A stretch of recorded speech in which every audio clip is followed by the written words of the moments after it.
કોંગ્રેસ પક્ષના ઉમેદવાર ચંદનજી ઠાકોર ચડિયા ઘોડીએ. પ્રાપ્ત વિગત મુજબ કોંગ્રેસના ઉમેદવાર ચંદનજી ઠાકોરે ઘોડી પર ચડીને કર્યો પોતાનો ચૂંટણી પ્રચાર.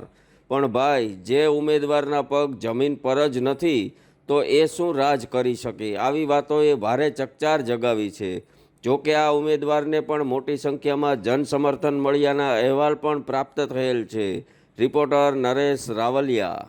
ભાજપના ઉમેદવાર ભૂલ્યા ભાન. પ્રાપ્ત વિગત મુજબ એક સભા દરમિયાન ભાજપના ઉમેદવાર લેડીઝ ટોયલેટનો ઉપયોગ કરતા થયા હતા દ્રશ્યમાન. મીડિયાએ આ ઉમેદવાર સાથે વાત કરવાની કોશિશ કરેલ હતી, પણ તેમણે વાત કરવાનું ટાળ્યું હતું. પણ શું આ ઉમેદવારને ઉપર લખેલું લેડીઝ વાંચવામાં નથી આવડતું? તો આવા અભણ શું ચૂંટણી લડીને જીતશે અને શું દેશનું ભલું કરશે? આવી અનેક વાતોએ ભારે ચકચાર જગાવી છે. Reporter BM Gosai. ગરમીથી લોકોને રાહત આપવા અમદાવાદમાં હાથ ધરાયો એક નવતર પ્રયોગ. હાલ ગરમીનો આકરો પ્રકોપ ચાલી રહ્યો છે, જ્યારે બપોરના સમયે ધોમધકતા તાપમાં લોકોને રાહત મળે એ માટે અમદાવાદના ટ્રાફિક સિગ્નલ પર ઝીણી ઝીણી પાણીની વાછટો આવે એવી રીતે ઝીણા ફુવારા મુકાયા છે, જેથી ટ્રાફિક સિગ્નલ પર ઊભા રહેનાર લોકોને ગરમીમાં થોડા અંશે રાહત મળે. રિપોર્ટર ઉમંગ કોટક. આરપારની લડાઈ લડવા નીકળ્યા પરસોત્તમ રૂપાલા. પ્રાપ્ત વિગત મુજબ ક્ષત્રિય સમાજના પ્રચંડ વિરોધ વચ્ચે અડીખમ ઊભા રહેનાર ભાજપના ઉમેદવાર રૂપાલાજીએ શરૂ કર્યો જોરદાર ચૂંટણી પ્રચાર. હવે તો યુદ્ધ એ જ કલ્યાણના સૂત્ર સાથે ઝંઝાવત પ્રચાર શરૂ કરતા રૂપાલાજી, ગમે તે થાય હવે તો ચૂંટણી લડવી પણ છે અને જીતીને પણ બતાવવું છે, આવા મક્કમ નિર્ધાર સાથે પ્રચાર કરતા પરસોત્તમ રૂપાલા. રિપોર્ટર ઉમંગ કોટક. રાજકોટમાં ઘંટેશ્વર પાર્ક પાસે સર્જાયો અકસ્માત. રાજકોટના ઘંટેશ્વર પાર્ક પાસે વધુ એક અકસ્માત સર્જાયો હતો. આ અકસ્માત થતાં લોકોના ટોળે ટોળા ઉમટી પડ્યા હતા. સદનસીબે આ અકસ્માતમાં જાનહાનિ ટળી હતી. ક્યાંક ને ક્યાંક કહી શકાય કે રાજકોટવાસીઓમાં ટ્રાફિક અવેરનેસનો અભાવ તો ચોક્કસ છે જ. તો ખરેખર ટ્રાફિક અવેરનેસ માટેના પ્રોગ્રામો જરૂરથી થવા જોઈએ એવું લોકમુખે ચર્ચાઈ રહ્યું છે. રિપોર્ટર વિરેન ગણાત્રા. રાજકોટના રૈયા ટેલિફોન એક્સચેન્જ પાસે ગઈ રાત્રે એક અકસ્માત સર્જાયો હતો. અકસ્માત થતાં લોકોના ટોળે ટોળા ઉમટી પડ્યા હતા અને કોઈ નાગરિકે પોલીસ અને 108ને ફોન કરી દેતા ઘાયલોને સિવિલ હોસ્પિટલે ખસેડાયેલાના અહેવાલો પણ પ્રાપ્ત થયેલ છે. અકસ્માતનું કારણ હજુ અકબંધ. પોલીસે કર્યા તપાસના ચક્રો ગતિમાન. રિપોર્ટર વિજય જયસ્વાલ. ગેરકાયદેસર દારૂના જથ્થા સાથે એક ઈસમને પકડી પાડતી રાજકોટ શહેર ક્રાઇમ બ્રાન્ચ. પ્રાપ્ત વિગત મુજબ ક્રાઇમ બ્રાન્ચે ચોક્કસ બાતમીના આધારે દારૂના જથ્થા સાથે એક ઈસમને પકડી પાડ્યો હતો. પકડાયેલ મુદ્દામાલ કુલ 64,000નો હોવાના અહેવાલ પણ પ્રાપ્ત થયેલ છે.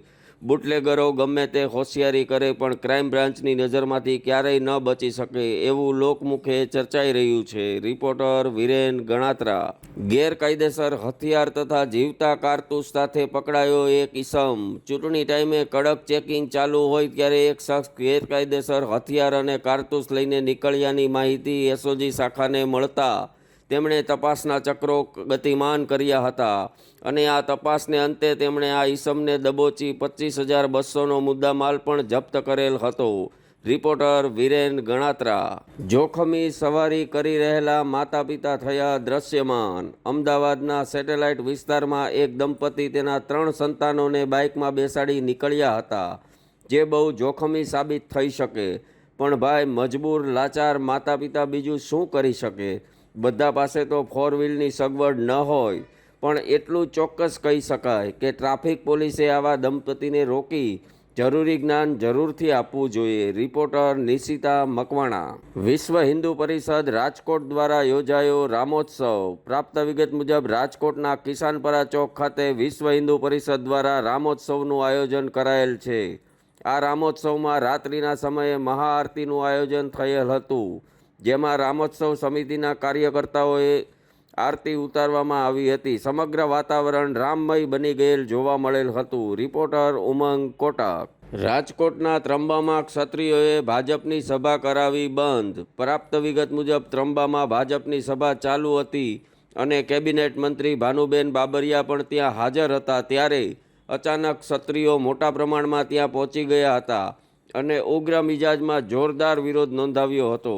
રૂપાલા હાય હાયના નારા પણ લગાવ્યા હતા, જેના અનુસંધાને આ ભાજપની સભા રદ કરવી પડી હતી અને વાતાવરણ તંગ બની ગયાના અહેવાલ પણ પ્રાપ્ત થઈ રહ્યા છે. રિપોર્ટર વિરેન ગણાત્રા. રાજકોટની બેડી ચોકડીએ થયો ટ્રાફિક જામ. પ્રાપ્ત વિગત મુજબ બેડી ચોકડીએ એક ટ્રક વચ્ચોવચ 2 કલાકથી પડ્યો હતો અને કોઈ ટ્રાફિક બ્રિગેડે આના પર ધ્યાન નહોતું આપ્યું, જેના સંદર્ભે ટ્રાફિક જામ સર્જાયો હતો. દરેક જગ્યાએ ટ્રાફિક પોલીસો ઊભા જ હોય છે, તો આવી ગંભીર બેદરકારી કેમ? કે પછી આ ટ્રાફિક પોલીસો બીજા અંગત કામમાં ઊભા રહી ગયા છે, એવું લોકમુખે ચર્ચાઈ રહ્યું છે. રિપોર્ટર નસીમ ખાન.